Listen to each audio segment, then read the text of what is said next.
as well, and what highlights they were from Game 3. After the first two matches, well, what could we expect from Game 3? More of the same? I think we were probably pushing our luck a little bit, weren't we? I think so. It's actually the man who just got interviewed that you're going to be seeing a lot of highlights and good plays from him. He really made up for his poor performance in game number 2 with a stellar performance in game 3. His Tusk had multiple saves on heroes like the Wind Ranger and Huskar, and he also had multiple catches on the Samael and Arteezy, sometimes who overextended themselves, especially Arteezy, really far out. How many times did he get blocked out by ice shards and get caught by the Huskar as a result? He also had a really clutch snowball save, I think, on... this is, I think, the one. On Huskar, this fight. It's like, okay, we got through the grave, we got through the heal, we got through the armlet toggle, and then you have to deal with the snowball. Maybe not this fight. No, I mean, he still saved the Huskar and actually allowed EG to be able to get most of the kills. Like, the fact that only the Huskar died in that fight would be dramatically different if he didn't make that small snowball save and allowed the re-armlet toggle. Here we go into the Roche fight, forces out the buyback on the Night Stalker.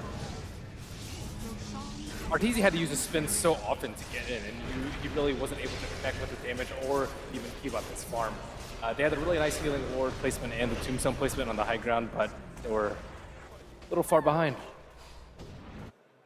It really showed the strength of the Undying in a lot of these fights. The Soul Rips were actually incredibly important in order to deal with the burn damage of the spears. It goes to show how strong this hero is in team fights. It's not just about the decays and the tombstone. But at the same time, Huskar was really good at dealing with the tombstone in some of the fights. So yeah, most of the time, fierce positioning on the Huskar with all things. All of his spells were on point. He played a really good game.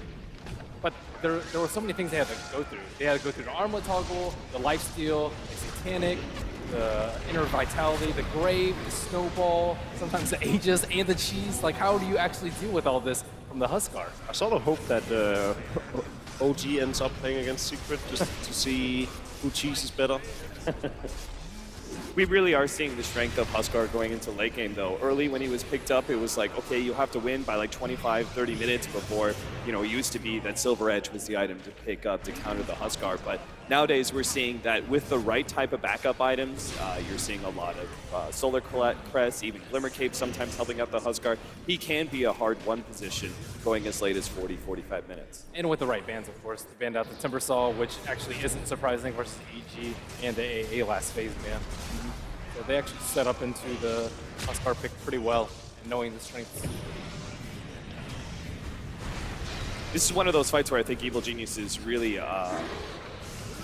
overestimated their capabilities of taking on that Huskar, going uphill. I believe this is the time where they were both smoked and EG knew this. That wasn't this one. It wasn't this one? It was a bit later. This one, Sumail actually bought back for no apparent reason, other than getting that last. The thing is, AJ had the Aegis at one point, but they weren't actually able to force a fight like Secret did. I think that's actually one of the biggest strengths of Huskar.